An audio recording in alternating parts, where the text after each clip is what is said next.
Converted man. Hell. Why does hell exist? You kill people with your mind. You've done it. Probably. Because most people have, at some point, fantasized about killing somebody or watching somebody die. Sometimes a brutal death. Why? Because we get angry at people. And it's far better that we kill them in our head than for real. So we fantasize. And as long as it stays a fantasy, that's good. It's a problem when you keep bringing it back up in your head and ruminating on it and start planning it for real. And before you get to that stage, go see a therapist or two.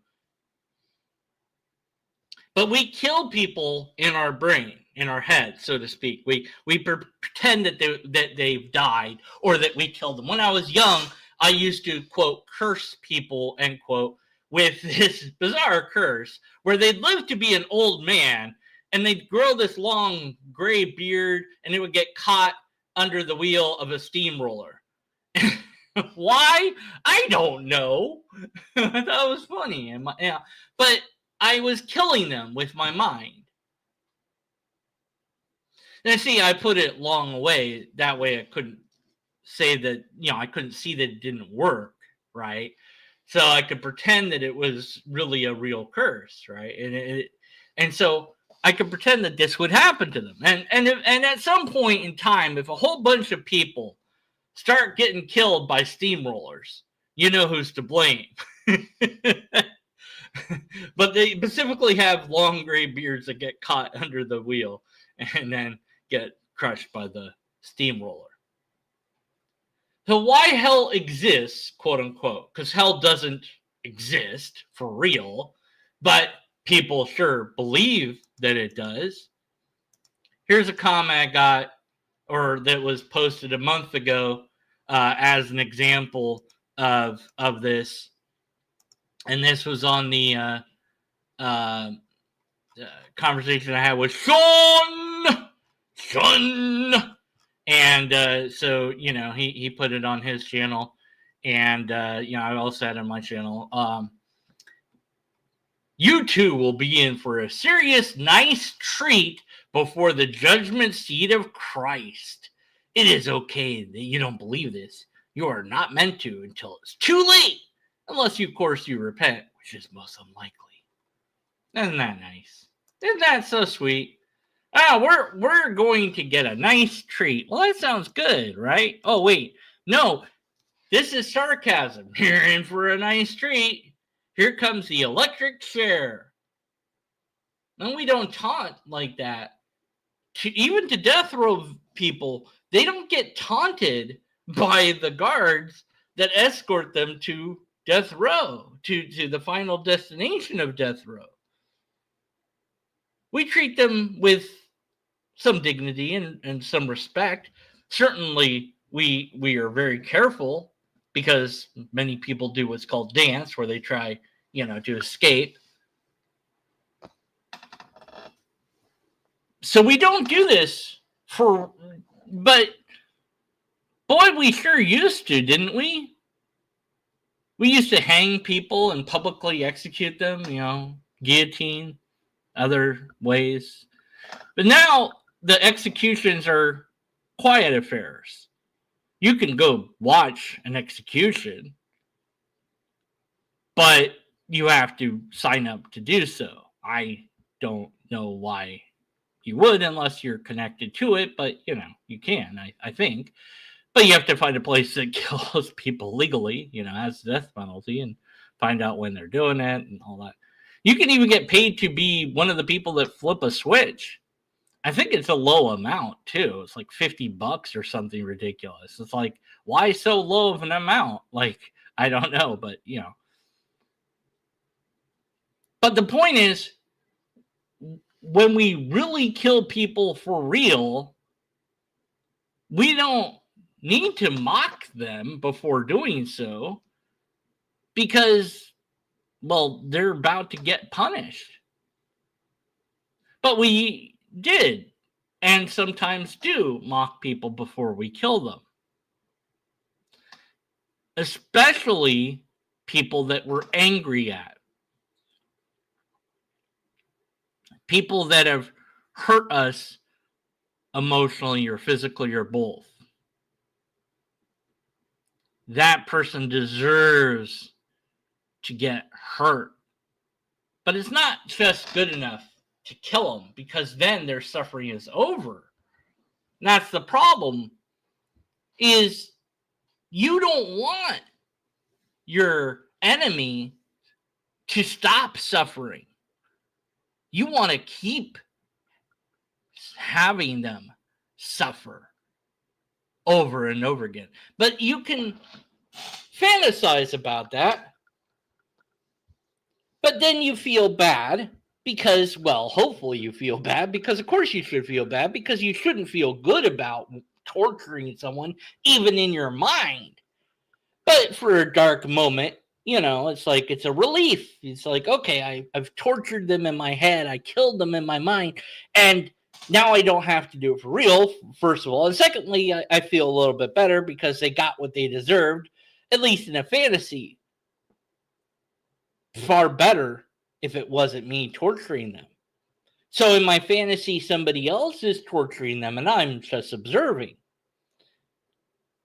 Far better that I'm another space removed and it's nothing to do with me at all, and I have no control over it. And I know that they're being tortured, but I don't see it.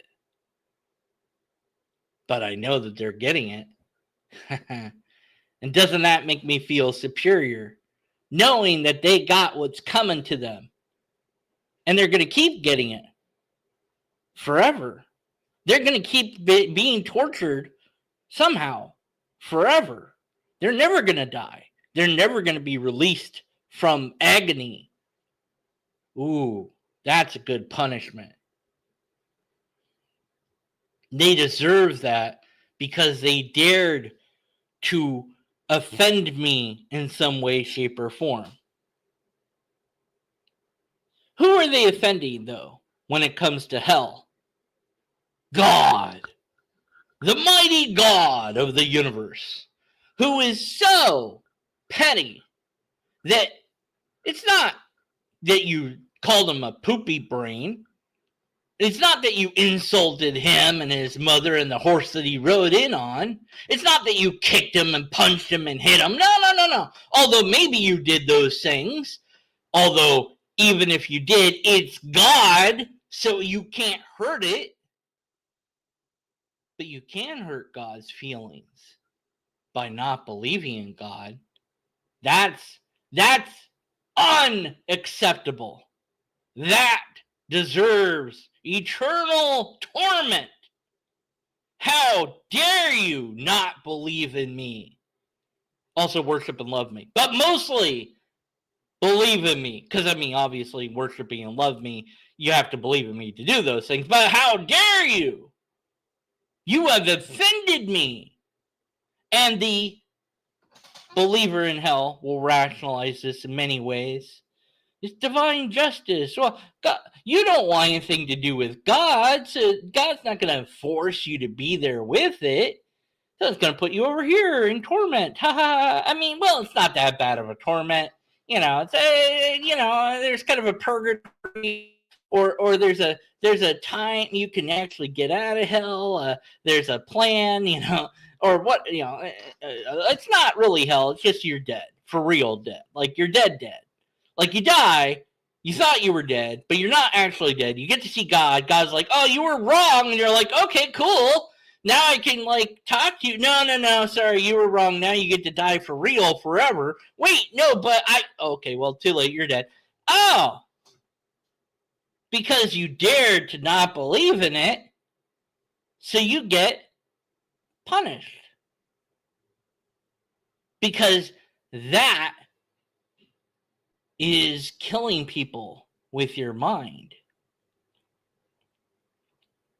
Because it's a great fear to inflict upon somebody that you If you don't do this thing, you will get tortured forever.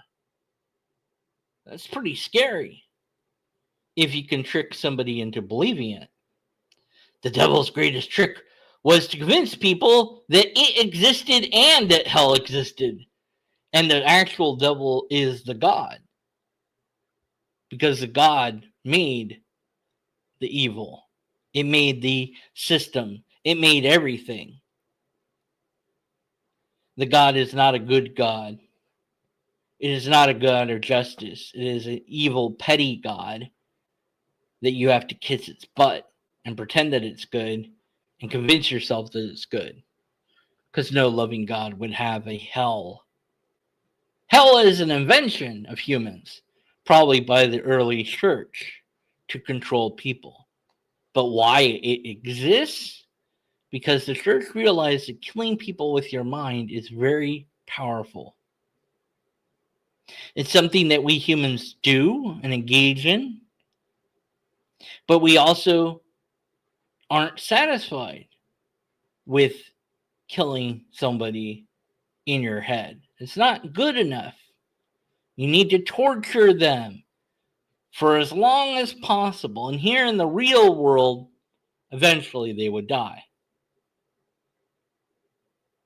But in a made up realm, they don't have to die. They can live on getting tortured forever. And man, that feels good to know that you're on the right side and they're on the wrong side. That feels so good. And you get so smug. Ha ha ha. You will suffer. Why did this person type that? And why have so many others typed that? And many have said it out loud. You're going to hell if you don't believe. Heathen. Because you're killing that person in your mind. And that feels good. And that's why it's done. And that's why people do it. And that's why hell exists. It exists so that you can pretend that the people are not just dead. You didn't just kill them, but they're forever being tortured. Isn't that nice? Yeah. Anyways, hopefully YouTube doesn't flag me for like hate speech or some bleeping stuff or whatever. Talking about hell, YouTube. I'm not telling, by the way, don't hurt anyone in real life, okay? Let me make that clear. Don't do any of this stuff for real. If you're doing it in your mind, that's fine. Keep it in your head. Don't do it for real. Oh, man, you got to put warnings, I swear. All right, that's all for now. Until next time, stay skeptical. And after next time, we'll still be skeptical.